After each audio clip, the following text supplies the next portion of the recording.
हाम्रो यो पुरानो पंखा यस्तो हालत भएपछि हामी कति वर्षपछि चेन्ज गर्दैछौँ कति वर्ष भयो पंखाको यो पंखा कति वर्ष भयो यसको करिब 15 देखि 20 देखि 15 साल भयो यसको 20 एबभ नै होला 20 एबभ भइसकेको छ अनि यस्तो हालत भइसकेपछि फाइनली हामीले पंखा चेन्ज गर्ने सोचेको छौँ यसलाई पनि हामी युज गर्ने यो पनि पर्फेक्ट नै छ जस्ट यिनीहरूलाई साटेर अनि अर्को कोठामा हाल्ने यो कोठाको लागि चाहिँ के अरे लेस इलेक्ट्रिसिटी के भन्छ यो पावर कन्ज्युमिङ वाला फ्यान हामी ल्याएको छौँ अनि त्यही हाल्ने हामीले है अब त्यसको पनि रिभ्यू हामी देखाउँछौँ तपाईँलाई अब यो पंखा खुलिरहेको छ कति टाइम लाग्छ पंखा खोल्नलाई जस्ट विदिन 10 मिनट पंखा खुल्नेछ र यसमा नयाँ इन्स्टल हुनेछ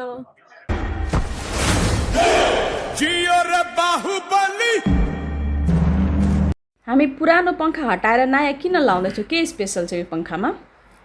यसमा धेरै कम भोल्टेज खान्छ अनि यसमा रिमोटबाट कन्ट्रोल स्पिड कन्ट्रोल हुन्छ 5 वटा स्पिड छ यसमा अनि टाइमर पनि छ ए ओके अनि कुन कम्पनीको यो स्पेशली यो हेभल्सको हो हेभल्स ओके हेभल्सको BLDC मोटर हो BLDC मोटर ए BLDC भनेको चाहिँ के भन्नु यो एसीबाट DC आफै कन्भर्ट गरेर DC मा चल्छ त्यही भएर भोल्टेज स्पेक्ट्रम बढ्दैन ए ओके त्यसो अनि फ्यान चल्दाखेरि साउन्ड पनि आउँदैन need one wire for connection अब यो चाहिँ ब्लेड स्टेसन पहिला यिनीहरुमा नट थियो सबै नट यहाँ खोलेर राख्यो दुईटा नट पछि एउटा नट चाहिँ छोड्नु पर्छ यो यसरी छ यो यसरी यो यस्तो छ के यो यसरी यो भित्रको चाहिँ खोल्ने माथिको चाहिँ छोड्दिने त्यस्तो छ अनि यसलाई चाहिँ यसरी गर्ने तीनटा ब्लेड छ यसमा तीनटा ब्लेडलाई दुईटा जोडिसक्यो अब यो तेस्रो जोडिएछ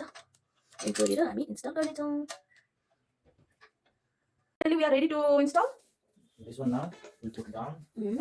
not totally one finger up we put okay एक औंला माथि यसरी हालेर अनि एक औंला माथि चाहिँ राख्नु पर्छ मजाले यो भित्रको मोटरलाई छोपेको हैन अब यो चाहिँ माथि लगाउनको लागि अब हामी इन्स्टल गर्न जाँदै छौं लेट्स सी ब्याट्री पनि 7 मिनेट दिन्छ यो पुरा रिमोट लगाउने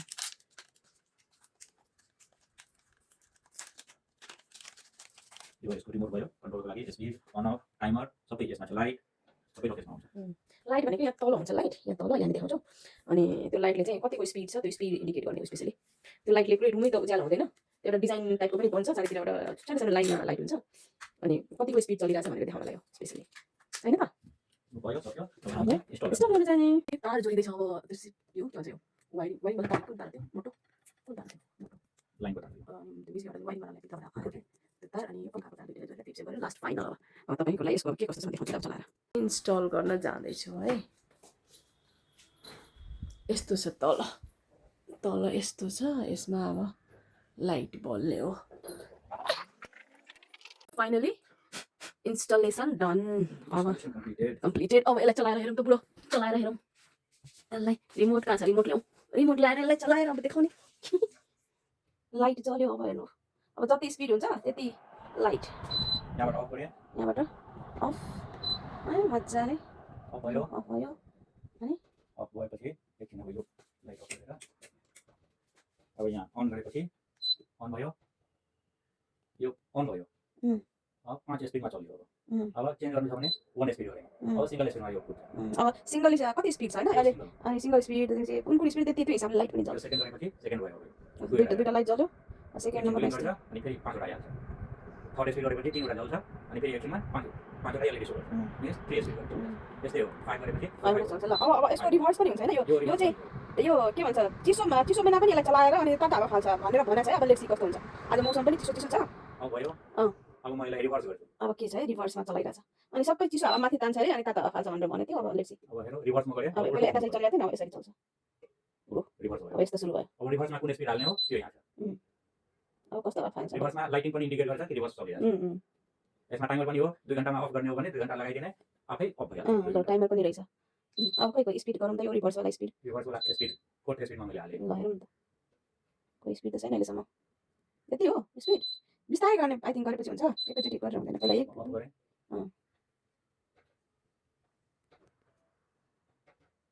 रिभर्स गरे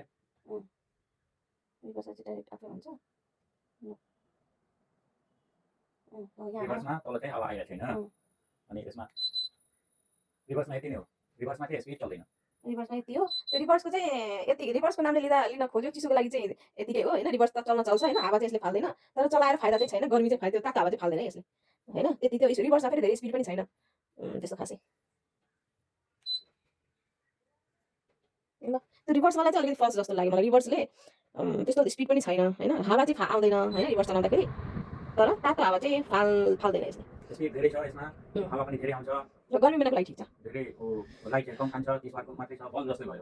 बल्ब पनि हुन्छ 25 30 वाटको यो पनि 30 वाटको हो सो हाम्रो जुन बिजुली बिल जुन आउने पनि त्यो चाहिँ अब 4-5 वटा कोठामा लगायो भने त्यो लाइटको बिल जति आउँछ नि त्यति आउने हो यो